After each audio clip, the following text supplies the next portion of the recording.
Hello friend, concept इस class की इस वीडियो में आपका स्वागत है। बैक वाली वीडियो में हम त्रुटियों के संयोजन के बारे में अध्ययन किए थे, जिसमें पार्ट 1 अध्ययन किए थे। वहां पढ़े थे कि त्रुटियों का संयोजन क्या होता है, त्रुटियों का योग कैसे निकाला जाता है, त्रुटियों का अंतर कैसे निकाला जाता है, त्रुटियों का गुणनफल कैसे निकाला जाता है। आज हम लोग इस वीडियो में त्रुटियों का संयोजन का अगला पार्ट पढ़ने जा रहे हैं, जिसमें हम भाग पढ़ेंगे, डिवीजन कैसे निकाली जाती है, उसके बाद हम घातांक का रूल पढ़ेंगे, उसके बाद हम व्यापक सूत्र पढ़ेंगे। अभी तक त्रुटि का जितने भी वीडियो हम बनाए हैं, अगर अभी तक आप नहीं देखे तो सबसे पहले उस वीडियो को देखिए। त्रुटि का पार्ट 1 बना है, त्रुटि का पार्ट 2 बना है और आज ये पार्ट 3 पढ़ा रहे हैं, त्रुटियों का संयोजन। तो अभी तक उस वीडियो को नहीं देखे हैं तो सबसे पहले उस वीडियो को देखिए, और उस वीडियो का लिंक हम इस वीडियो के डिस्क्रिप्शन बॉक्स में भी डाल दिए हैं, वहां से भी आप देख सकते हैं। तो आइए देखिए, त्रुटियों का संयोजन क्या है। कॉम्बिनेशन ऑफ इरोर्स, भाग, इंडिविजन, यानी हमें भाग के बारे में जानना है कि त्रुटियों का भाग किस प्रकार निकाली जाती है। तो मैं आपको बता दूं कि जिस प्रकार त्रुटियों का हम गुणनफल किए थे, उसी प्रकार त्रुटियों का भाग भी होता है। बस अंतर इतना होता है कि जो रियल वैल्यू होता है, गुणनफल में गुणा कर दिया जाता है और भाग में भाग कर दिया जाता है। इरोर्स जिस प्रकार हम गुणन में निकालेंगे, उसी तरह इरोर्स हम डिवीजन में भी क्या करेंगे, निकालेंगे, यानी भाग में भी हम क्या करेंगे, निकालेंगे। बहुत सारे स्टूडेंट का क्वेश्चन ये रहता है कि इरोर्स मुझे समझ में नहीं आती है, त्रुटि मुझे समझ में नहीं आता है, त्रुटि मुझे नहीं बुझाता है। तो देखिए, मैं सिंपल से सिंपल शब्दों का यूज करके मैं आपको त्रुटि को पढ़ाया हूं, ताकि आपको किसी भी प्रकार के कहीं भी किसी भी प्रकार की कोई दिक्कत ना हो। अगर आप वीडियो नहीं देखे हैं तो देखिए, तब जाकर ये जो आपका पार्ट 3 है समझ में बहुत अच्छे तरीका से आएगा। तो चलिए स्टार्ट करते हैं। देखिए क्या लिखा हुआ है, भाग, इंडिविजन, त्रुटियों का संयोजन। अब जैसे मैं वहां जब त्रुटियों का गुणनफल पढ़ा रहा था, भाग योग पढ़ा रहा था, अंतर पढ़ा रहा था, तो सबसे पहले क्या किया था कि मैं दो भौतिक राशि को क्या किया था, माना था। तो यहां भी हम दो भौतिक राशि को क्या करेंगे, मानेंगे। तब यहां से लेट करते हैं। अब यहां लिखते हैं दो भौतिक राशि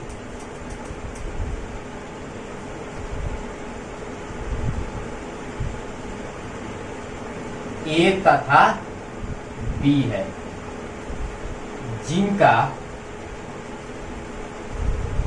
गुणनफल वहां माने थे जेड के बराबर है। यहां लिखेंगे जिनका भाग जेड के बराबर है, तथा इनकी गलती या त्रुटि प्लस माइनस डेल्टा ए तथा प्लस माइनस डेल्टा बी है। यानी दो भौतिक राशि जो हम ए और बी माने हैं, जिसको हम भाग दे रहे हैं, तो वो जेड के क्या आ रहा है, बराबर आ रहा है। तो इनकी गलती, यानी इसकी गलती प्लस माइनस डेल्टा है, इनकी गलती प्लस माइनस डेल्टा बी है। मैं वहां समझाया था कि जब भी इरोर्स की बात आती है तो डेल्टा के साथ उस अल्फाबेट के अक्षर को लगा दिया जाता है, और प्लस माइनस का अर्थ यह होता है कि अगर वैल्यू प्लस में आ रही है तो वास्तविक मान है, उससे हम मेजर किया हुआ जो मान है क्या किए हैं, कम बताए हैं। अगर आपका माइनस में आएगा तो इसका कहने का अर्थ यह हुआ कि मेजर किया हुआ वैल्यू रियल वैल्यू से क्या है, अधिक है। इसलिए मैं यहाँ प्लस और क्या करते हैं, माइनस करते हैं। बात समझ में आई? तो अब यहां से लिखेंगे, जब इसको भाग में बदलेंगे तो जेड बराबर क्या हो जाएगा, ए बाटा बी। बात समझ पा रहे हैं?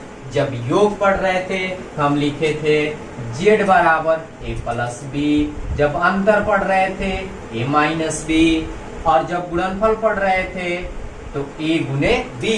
इसी तरह भाग पढ़ रहे हैं तो ए बाटा क्या होगा, बी होगा। यानी ए बाटा बी का वैल्यू जेड के क्या है, बराबर है। अब इसे इरोर्स के रूप में हम कैसे लिखेंगे, तो हम बताए थे कि अगर इसमें गलती होती है, इसमें गलती होती है, तो इसमें भी क्या होगा, गलती होगा, क्योंकि यह दो राशियों पर डिपेंड कर रहा है, एक ए पर और एक बी पर। जैसे हम एग्जांपल समझाए थे कि चाल बराबर सूत्र होता है दूरी बाटा समय।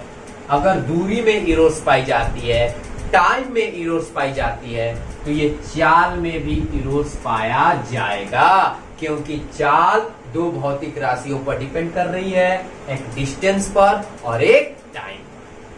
तब इसको इरोस के रूप में हम कैसे लिखेंगे? इसको लिखेंगे जेड बराबर, ध्यान समझिएगा, A plus minus delta A, यानी ए की गलती, B plus minus delta B, यानी बी की गलती। जब ए में गलती हो गई, जब बी में गलती हो गई, तो आपका जेड में भी क्या होगा? गलती होगा। यहाँ क्या लिखेंगे? Z plus minus delta Z. बात समझ में आ रहा है? जेड है तो इसकी गलती प्लस माइनस डेल्टा जेड होगी। अब यहां से देखिए आगे बढ़ रहे हैं, Z plus minus delta Z, कोई दिक्कत? इसमें से ए को कॉमन कर लेते हैं। जब ए को कॉमन करेंगे तो क्या होगा? 1 प्लस माइनस डेल्टा ए बाटा ए। ध्यान समझिए, ए है, ए को बाहर कर दिए तो 1 हो गया। इसमें ए नहीं है तो ए क्या कर दिए? डिवाइड कर दिए। तब जाकर अगर हम इससे गुना करते हैं तो ए और ए क्या हो जाएगी? कट जाएगी। बात समझ में आ रही है? जैसे देखिए, x प्लस आपका हो जाएगा y, x प्लस y है। ध्यान समझिएगा, यहां से x को कॉमन करना है हमें, यहां तो 1 लिखेंगे, लेकिन इसमें x नहीं लगा है तो इसको क्या लिखेंगे? y बाटा x। तब ना जाकर इसको मल्टीप्लाई करते हैं तो x हो जाएगा x इंटू वाई बाटा x। नीचे x लिखे हैं तो x क्या हो जाएगी? कट जाएगी, पुनः x प्लस वाई हो जाएगा। कॉमन का अर्थ होता है कि कॉमन लेने पर केवल वैल्यू आपकी जो है चेंज हो जाती है। पुनः मल्टीप्लाई कीजिएगा तो उतना ही आना चाहिए। देखिए उतना ही आ गया। तो जो नहीं है, कॉमन कर रहे हैं, तो उसमें हम क्या कर देंगे? डिवाइड लगा देंगे। इसी तरह हम डेल्टा ए बाटा ए कर दिए। इसमें हम कॉमन कर रहे हैं b, तो यहाँ बचेगा 1 प्लस माइनस डेल्टा b बाटा b। बात समझ में आ रही है? अब यहां से ध्यान समझिएगा। अब इसके बाद हम आगे बढ़े तो हम लिखेंगे z plus minus delta z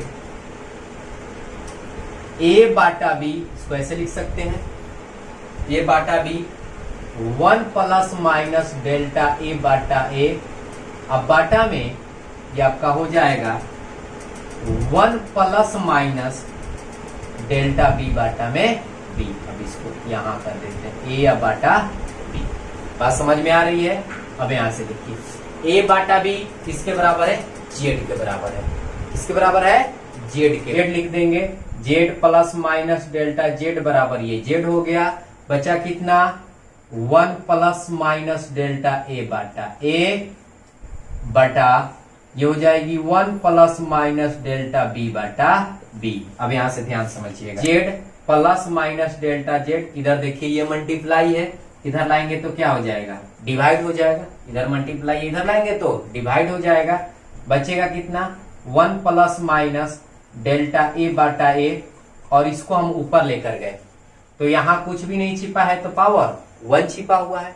जब ऊपर लेकर जाइएगा, जब इसको ऊपर लेकर जाइएगा तो कितना होगा? 1 प्लस माइनस डेल्टा b बाटा b, अब पावर माइनस 1। बात समझ पा रहे हैं? ऊपर जाएगा तो पावर माइनस 1 हो जाएगा। अब यहां से देखिए, इसको अलग अलग करते हैं, z बाटा z plus minus delta z बाटा z हो गया। अब यहां से लिखते हैं बराबर 1 प्लस माइनस डेल्टा a बाटा a, 1 plus minus delta b Bata b की पावर माइनस 1। अब यहां से z से z को क्या कर दिए? कैंसिल कर दिए। तो क्या हुआ? अब यहां से ध्यान समझिएगा। अब यहां बचा आपका 1 प्लस माइनस डेल्टा z बाटा z बराबर 1 प्लस माइनस डेल्टा a बाटा a, 1 plus minus delta b Bata b। और -1 कहां गया? तो दीपत प्रमेय से जब इसको हल करेंगे, अब यहां से लिख देते हैं दीपत प्रमेय से। ये मैथ की एक शाखा है जिसको हम बोलते हैं बाइनोमियल थ्योरम। दीपत प्रमेय से जब इसको हल किए तो 1 प्लस माइनस डेल्टा b बाटा b हो गया। अब कैसे हो गया? ध्यान समझिए। जैसे दीपत प्रमेय का रूल होता है 1 बाटा 1 प्लस x के पावर, यहां 1 है, ध्यान समझिएगा। या इसको जब हम ऊपर लेकर जाएंगे तो 1 प्लस एक्स के पावर क्या हो जाएगा -1। दीपक प्रमेय से जब इसको हल करते हैं 1 प्लस एक्स के पावर -1 तो इसका आंसर आता है 1 माइनस एक्स। इसके बराबर आता है 1 माइनस एक्स। तो यही क्रिया मैं यहां लगाऊंगा, तो यहां लिखेंगे आपका 1 माइनस एक्स का काम कौन कर रहा है, अब यहां से लिखेंगे प्लस माइनस डेल्टा बी बाटा बी। जब हल करेंगे तो ये माइनस माइनस क्या कर देगा, क्योंकि इसमें माइनस भी है तो प्लस कर देगा, तो 1 प्लस माइनस डेल्टा बी बाटा बी हो जाएगा दीपक प्रमेय से। बात समझ पा रहे हैं आप? तो इस कंडीशन के अनुसार दीपक प्रमेय से इसको हल किए तो 1 प्लस माइनस डेल्टा बी बटा बी आ गया। जो ये मैथ की शाखा है, मैथ में आपको विस्तारित रूप से पढ़ने को मिलेगा। यहाँ मैं आपको शॉर्ट भाषा से बता दिया कि 1 बाटा में 1 प्लस एक्स के पावर 1, जब ये ऊपर जाएगा तो 1 प्लस एक्स के पावर -1 हो जाएगा, और इसका दीपक प्रमेय से हल करने पर 1 माइनस एक्स आएगी। एक्स का वैल्यू ये वाला हो गया। जब हल करेंगे तो इधर भी माइनस है, माइनस माइनस क्या हो जाएगा, प्लस हो जाएगा। कोई दिक्कत? तो दीपक प्रमेय के अनुसार इतना हो जाएगा। इसके बाद हम क्या करेंगे, इसको मुद लेंगे और बारी बारी से क्या कर देंगे, गुना कर देंगे। तो इतनी बातें आप स्क्रीनशॉट कर लीजिए। इसके बाद हम आगे बढ़ते हैं। अब इसको हम कैसे लिखेंगे, 1 प्लस माइनस डेल्टा जेड बाटा जेड, ध्यान समझिएगा, बराबर, अब इसको मल्टीप्लाई करते हैं 1 से, और 1 से मल्टीप्लाई करेंगे तो कितना होगा 1 से, और इससे गुना करेंगे तो प्लस माइनस डेल्टा बी बाटा बी। इसको मुद लिए, इससे और इससे गुना करेंगे तो प्लस माइनस, समझ पा रहे हैं, डेल्टा ए बाटा ए, और इससे गुना करेंगे तो प्लस माइनस डेल्टा ए बाटा ए गुने डेल्टा बी बाटा बी होगा ना। देखिए 1 हो गया, 1 से इससे गुना करेंगे तो ये हो गया, इसको मुद लिए, इससे गुना करेंगे तो ये हो गया, इससे गुना करेंगे तो ये हो गया, होगा ना। अब आगे बढ़ते हैं। देखिए यहां से क्या करते हैं हम, अब यहां से देखिए 1 इधर भी प्लस में, इधर भी प्लस में है, अब जाकर इसको क्या कर देंगे, कैंसिल कर देंगे। तो बचा कितना, प्लस माइनस डेल्टा जेड बाटा जेड बराबर plus minus delta B Bata B plus minus delta A बाटा ए। बैक वाले वीडियो में हम अध्ययन किए थे कि ये क्या है, ए की गलती, ये क्या है, बी की गलती, ये रियल वैल्यू, ये रियल वैल्यू। तो गलती जो होती है अल्प आता है, अल्प मतलब कम आता है। तो इसके गलती में अगर रियल वैल्यू से भाग देंगे, इसके गलती में अगर रियल वैल्यू से हम भाग देते हैं तो इसका मान और भी क्या हो जाएगा, कम हो जाएगा। इसलिए यहाँ इसको नगण्य मान लिया जाता है। नगण्य मतलब ना के बराबर मान लिया जाता है, और इसको क्या कर दिया जाता है, छोड़ दिया जाता है। गुणन में भी ऐसा किए थे, तो इसको हम क्या कर दिए, छोड़ दिए, यानी इसकी वैल्यू बहुत ही कम आती है, अल्प आती है, जिसके चलते इसको क्या कर लिया जाता है, नगण्य मान लिया जाता है। बात समझ में आ रही है? तो इसको हम छोड़ दिए, तो बचा कितना, प्लस माइनस डेल्टा जेड बाटा जेड। इसको हम ऐसे लिख सकते हैं, ए को आगे कर देते हैं और बी को पीछे कर देते हैं। गुणन में भी यही इरोस आया था और भागा में भी यही आ रहा है। यानी अंतर इतनी होती है कि गुणन में मल्टीप्लाई कर देते हैं और भाग में डिवाइड कर देते हैं। इरोस हम गुणन में भी इसी प्रकार निकालेंगे और भाग में भी इसी प्रकार निकालेंगे। अब जैसे यहां से हम एक एग्जांपल ले रहे हैं, ध्यान समझिएगा। एग्जांपल ध्यान समझिएगा, किसी वस्तु की चाल इतना मीटर पर सेकेंड है तथा यह वस्तु इतना मीटर की दूरी तय करती है, तो इसके द्वारा लगाया गया समय कितना होगा, समय निकालना है। तब यहां से समय बराबर सूत्र क्या होती है, समय बराबर सूत्र आपका हो जाएगा दूरी बटा चाल। चाल या वेग बराबर सूत्र होता है दूरी बटा समय, तो समय बराबर क्या हो जाएगी, दूरी बटा चाल। तो आपका सबसे पहले इसमें क्या करना होगा कि मेन टाइम निकालना होगा। मेन टाइम कैसे निकालेंगे, तो जितना इसमें दूरी है उसमें चाल से क्या कर देंगे, भाग दे देंगे। तो अब यहां से हम निकालते हैं, सबसे पहले ध्यान समझिएगा, सबसे पहले हम निकालेंगे इस समय यानी टी। क्या निकालेंगे? टी। टी कैसे निकालेंगे? रियल समय कैसे निकालेंगे? तो दूरी कितना तय किया, समझ पा रहे हैं? 20। 40 का कितना है? 10। तो कितना हो जाएगा? 2 सेकेंड। 2 सेकेंड हुआ। अब इरोर्स निकालते हैं। तो इरोर्स की फॉर्मूला क्या आई है? तो आपका डेल्टा जेड बाटा जेड, ये रियल वैल्यू है, रियल की कहानी है। तो हम यहां कैसे लिखेंगे? प्लस माइनस डेल्टा टी बाटा टी बराबर क्या होगा? डेल्टा ए बाटा ए। अब प्लस माइनस डेल्टा बी बाटा बी, यानी ए की गलती ए का वास्तविक मान, बी की गलती बी का वास्तविक मान। तो इसमें से हम किसी को ए मान सकते हैं क्योंकि ये प्लस की कहानी है। आप इधर हल करके, जैसे 2 कट के आ रहा है, 3 कट के आ रहा है, तो इसको ऐड करेंगे तो कितना आएगा? 5 ही आएगा ना। चाहे 3 + 2 को ऐड करेंगे तो कितना आएगा? 5 ही आएगा। बात समझ पा रहे हैं? तो हम ए को मान लेते हैं डेल्टा ए को ये वाली कहानी मान लेते हैं और बी को ये वाली कहानी मान लेते हैं। तो डेल्टा ए यानी ए की गलती, यानी चाल में कितना गलती आई? तो यहां लिखेंगे 0.5 डिवाइड 10, ये आपका प्लस माइनस बाहर कर देते हैं। पुनः यहां लिखेंगे प्लस, अब देखिए डेल्टा बी, तो बी के जगह पर क्या लिखेंगे? डेल्टा बी के जगह पर 0.1 और आपका रियल वैल्यू कितना है? 20 है। बात समझ पा रहे हैं आप? अब यहां से लिखेंगे प्लस माइनस डेल्टा टी।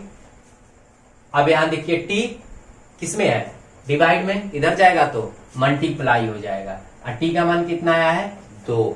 अब इसको हल कर देंगे तो कितना हो जाएगा? 0.5, यानी ये 5/100 हो जाएगा, दशमलव हटाएंगे तो।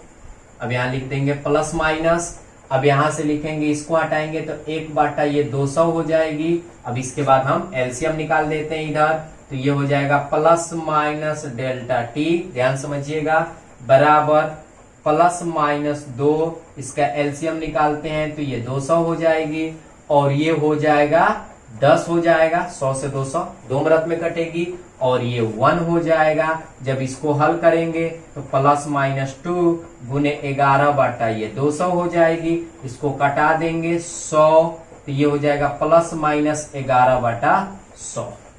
कोई दिक्कत? अब इसको हम डिवाइड कर देते हैं, जाएगा 0.11। अब इसका राइट आंसर कितनी आएगी समय का?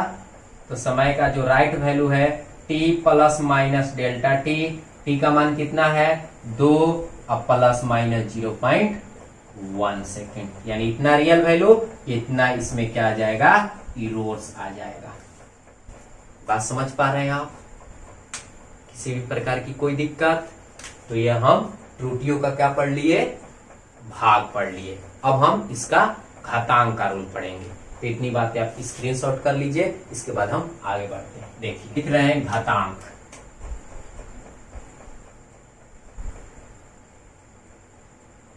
इन पावर। देखिए इसको हम कैसे निकालते हैं? इसका इरोर्स घात के रूप में दिया रहता है, तो ध्यान समझिएगा। मान लेते हैं कि मेरे पास इसमें एक भौतिक राशि है a, जो z की क्या है? बराबर है। तब यहां लिखेंगे z बराबर a के पावर n। n इसका क्या हो गया? घात हो गया। अब आपकी क्वेश्चन के अनुसार घात 4 रहेगी, 5 रहेगी, 6 रहेगी, 7 रहेगी, जितना रहे। तो z बराबर a के पावर क्या हो गया? n हो गया। अब इसकी गलती के रूप में कैसे लिखेंगे? ध्यान समझिएगा। तो a की गलती को हम कैसे लिखते हैं? प्लस माइनस डेल्टा a के पावर यहाँ क्या कर देंगे? n। जब इसमें गलती थी इसमें भी गलती होगी, तो प्लस माइनस यहाँ डेल्टा z बराबर लिख देंगे। कोई दिक्कत? अब आगे बढ़ते हैं। देखिए कितना सिंपल है, z plus minus delta z। अब इसमें क्या करेंगे? a को कॉमन करेंगे, तो a को जब बाहर लाएंगे तो a के पावर n बाहर आएगा। अब कैसे आएगा? ध्यान समझिए। जैसे x प्लस वाई के पावर यहाँ n है, जब x को बाहर लाते हैं तो ये जितना पावर है वो भी आता है, आएगा ना। तो यहाँ क्या बचेगी? 1, और यहाँ क्या हो जाएगा? x नहीं है तो x से क्या कर देंगे? डिवाइड कर देंगे और इसका पावर कितना लिखेंगे? n लिखेंगे। बात समझ में आ रही है? तो उसी तरह इस पर तोड़ रहे हैं, तो a के पावर n, तो यहाँ 1 हो जाएगा, प्लस माइनस डेल्टा a बाटा a के पावर क्या हो जाएगी? n हो जाएगी। अब ध्यान समझिएगा, Z plus minus delta Z, A के पावर एन का वैल्यू किसके बराबर हो जाएगा, जेड के बराबर हो जाएगा 1 प्लस डेल्टा ए बाटा ए के पावर ये कितना हो जाएगी, एन हो जाएगी। अब देखिए यहां से जेड और जेड को कैंसिल नहीं करेंगे, जेड कैंसिल होता कब, देखिए जेड इधर आपकी मल्टीप्लाई में है, ध्यान समझिएगा। कभी कभी कट जा रहा है, तो कट जा रहा है कब, जब प्लस और माइनस के चिन्ह यहाँ बीच में रह रहे हैं तब कट रहा है। ये मल्टीप्लाई है और इधर जेड किस में है, एडिशन में है इसका, यानी योग में है, तो इसको तो कटा नहीं सकते। अब कैसे कटेगा, तो ये मल्टीप्लाई है, इधर लाएंगे तो ये क्या हो जाएगा, डिवाइड हो जाएगा। यानी इसको हम कैसे लिख सकते हैं, ध्यान समझिएगा। अब इसको हम कैसे लिखेंगे, इसको हम लिख सकते हैं Z plus minus delta Z बाटा जेड बराबर 1 प्लस माइनस डेल्टा ए बाटा ए के पावर एन। अब यहां से जेड को कैंसिल कर सकते हैं, नहीं तो एक बार ऐसे लिख लीजिए, जेड बाटा Z plus minus delta Z बाटा जेड, दोनों में जेड से भाग होगा, बराबर 1 प्लस माइनस डेल्टा ए बाटा ए के पावर एन। जेड से जेड क्या हो गया, कैंसिल हो गया। अब इस जेड से इस जेड को नहीं कटा दीजिएगा, क्योंकि ये अल्प की कहानी है, ये रियल वैल्यू है, ये अल्प की कहानी है, ये रियल वैल्यू है। बात समझ में आ रहा है, तब यहां से लिखेंगे 1 प्लस माइनस डेल्टा जेड बाटा जेड। अब यहां लिखेंगे 1 प्लस माइनस डेल्टा ए बाटा ए के पावर एन। कोई दिक्कत, 1 प्लस माइनस डेल्टा जेड बराबर 1 प्लस माइनस डेल्टा ए के पावर कितना हो जाएगा, एन हो जाएगा। कोई दिक्कत, अब यहां ध्यान समझिएगा। अब इसको हम कैसे हल करेंगे, अब इसमें से हम क्या करते हैं कि अब यहां से जब इसको हम हल करते हैं दीपत प्रमेय के अनुसार, तब यहां से लिखेंगे दीपत प्रमेय से, दीपत प्रमेय से, बाइनोमियल थ्योरम से। मैं अभी आपको जो भाग सिखा रहा था वहां मैं बताया था। जब इसको दीपत प्रमेय से लिखेगा तो 1 प्लस माइनस डेल्टा जेड बाटा जेड, ध्यान समझिएगा 1 प्लस माइनस, अब ये जितना पावर है इसका गुणांक हो जाएगा, यानी उतना से गुना कर देंगे। एक था तो एक से वहां गुना किए थे पावर में, अब एन है तो एन से गुना कर देंगे, तो एन डेल्टा ए बाटा ए। अब यहां से देखिए 1 से 1 क्या हो जाएगी, कैंसिल हो जाएगी। अब यहां लिखेंगे प्लस माइनस डेल्टा जेड बाटा जेड, अब बराबर plus minus N delta A बाटा ए। यही आपकी घातांक की इरोर्स इस प्रकार निकाली जाती है। बात समझ में आया, दीपत प्रमेय के अनुसार एन जो पावर है ये किस में आ गया, इसके मल्टीप्लाई में आ गया। अब यहां से ध्यान समझिएगा एक बात और, कि जब हम इसको मोड में लिखेंगे, ध्यान समझिएगा, इधर आइए, जब इसको हम मोड में लिखेंगे यानी डेल्टा जेड बाटा जेड मोड, तो जब मोड में लिखेंगे तो प्लस माइनस क्या हो जाता है, हट जाता है। मोड का काम है निगेटिव को क्या कर देना, पॉजिटिव बना देना, पॉजिटिव को निगेटिव नहीं बनाना। यानी इसका हो जाएगा आंसर एन डेल्टा ए बाटा ए, डेल्टा ए बाटा ए। घातांक का इरोर्स इस प्रकार निकाला जाता है। कोई दिक्कत, अब इसको हम लागू कैसे करेंगे, ध्यान समझिएगा। तो इतनी बातें आप स्क्रीनशॉट कर लीजिए, इसके बाद हम इसको लागू करते हैं कि इस इरोर्स को हम लागू कैसे करते हैं, ध्यान समझिएगा। अब यहां से देखिए,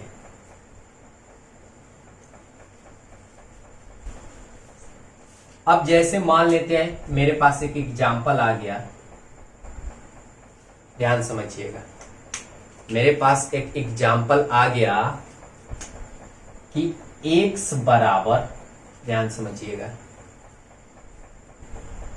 a के पावर क्यूब b के स्क्वायर अब बटा c के स्क्वायर है। ठीक है, अब इसको हम कैसे बदलेंगे, इसी को बोला जाता है व्यापक सूत्र, जनरल फार्मूला। तो देखिए इसको कैसे बनाना है। अब यहां से लिखेंगे डेल्टा एक्स बाटा एक्स, यानी एक्स की गलती बाटा में इसका रियल वैल्यू। अब यहां से क्या करना है, आपकी डिवाइड में है या मल्टीप्लाई में है, कुछ नहीं सोचना है, स्टार्टिंग करना है ए से, इसके बाद बी से, यानी ऊपर वाले वैल्यू को आगे लिख देना है, नीचे वाले वैल्यू को बाद में लिखना है। तो देखिए यहाँ ए आया है ना, तब क्या करेंगे, अब इसका पावर देखेंगे। ध्यान समझिएगा जो मैं बात बता रहा हूं, जितना पावर है इसको आगे लिख देंगे और यहां लिख देंगे डेल्टा ए बाटा ए, यानी ए की गलती बाटा में ए का रियल वैल्यू, मोड लगा देंगे। देखिए इस इक्वेशन पर टूट रहा है, ए डेल्टा ए बाटा ए, जितना पावर है इसको आगे कर देंगे। अब देखिए बी में जाएंगे तो यहां हमें लिखना है प्लस, क्योंकि इरोर्स को हमेशा जोड़ा जाता है, हमेशा प्लस में लिखा जाता है, माइनस में नहीं लिखा जाता है। अब यहाँ क्या लिखेंगे, डेल्टा बी बाटा बी का मोड, पावर कितना है 2 आगे कर देंगे। अब यहाँ नीचे जाएंगे तो नीचे को भी हम इसी प्रकार लिखेंगे, इसके जस्ट आगे बढ़ते चले जाएंगे, कितना है पावर 2, तो यहाँ लिखेंगे डेल्टा सी बाटा सी। कोई दिक्कत? इस प्रकार हम पावर की इक्वेशन को क्या करते हैं, पावर का जो आपका रूल दिया रहता है इस प्रकार बनाया जाता है। बात समझ में आ रही है? जब इसे हमें प्रतिशत के रूप में लिखना होगा तो हम क्या करेंगे, डेल्टा एक्स बाटा एक्स गुने 100, प्रतिशत में बदलने के लिए 100 से क्या कर देते हैं, गुना कर देते हैं। तो यहां लिखेंगे 3 डेल्टा ए बाटा ए गुने 100 प्लस 2 डेल्टा बी बाटा में बी गुने 100 प्लस 2 डेल्टा सी बाटा सी गुने 100। ये परसेंटेज के रूप में हो गया। कोई दिक्कत? ऐसा आपका न्यूमेरिकल आएगा तो वहां इसका क्या करेंगे, हम यूज करेंगे। किसी भी प्रकार की कोई दिक्कत? और एक एग्जांपल देते हैं तो और आपको अच्छे तरीका से क्या आ जाएगी, समझ में आ जाएगी। तो इतनी बातें आप स्क्रीनशॉट कर लीजिए। इसके बाद में नेक्स्ट और एग्जांपल देते हैं। z बराबर a b के पावर 1 बाटा 3 c d के पावर 2 बाटा 3। कुछ नहीं करना है, डेल्टा जेड बाटा जेड मोड में लिख देंगे। अब यहाँ लिखेंगे ए का एक भी पावर नहीं है तो डेल्टा ए बाटा ए, पावर नहीं है छोड़ देंगे क्योंकि यहाँ 1 तो छिपा हुआ है। अब यहाँ लिखेंगे प्लस डेल्टा बी बाटा बी, पावर कितना है 1 बाटा 3, 1 बाटा 3 को आगे कर देंगे। बहुत ही सिंपल सा है। अब यहाँ नीचे आएंगे, ऊपर कोई नहीं है, अब नीचे आ रहे हैं सी, इसमें भी पावर नहीं लगा है तो डेल्टा सी बाटा सी लिख देंगे। इसमें पावर लगा है तो डेल्टा डी बाटा डी, अब पावर कितना तो 2 बाटा 3। कोई दिक्कत? आगे कर देंगे। मोड में लिखना चाहते हैं तो मोड में भी लिख सकते हैं। मोड का अर्थ होता है केवल निगेटिव को क्या कर देना, पॉजिटिव बना देना। बात समझ में आई? तो इसी को हम बोलते हैं व्यापक सूत्र। आई होप यूरोस आपको अच्छे तरीका से समझ में आ गया होगा कि त्रुटियों का योग कैसे निकाला जाता है, त्रुटियों का अंतर कैसे निकाला जाता है, त्रुटियों का गुणन कैसे निकाला जाता है। बैक वाले वीडियो में पढ़े थे। आज हम लोग समझे कि भाग कैसे निकाली जाती है, घातांक के नियम किस प्रकार लगाया, घात जो होता है उसको हम किस प्रकार हल करते हैं। तो वाले जो वीडियो आएगा उसमें टाइप ऑफ एरर्स के बारे में क्या करेंगे, अध्ययन करेंगे। उसके बाद त्रुटि आपकी पूरी तरीका से क्या हो जाएगी, समाप्त हो जाएगी। अगर वीडियो अच्छी लगी हुई तो एक लाइक और एक कमेंट जरूर कीजिएगा।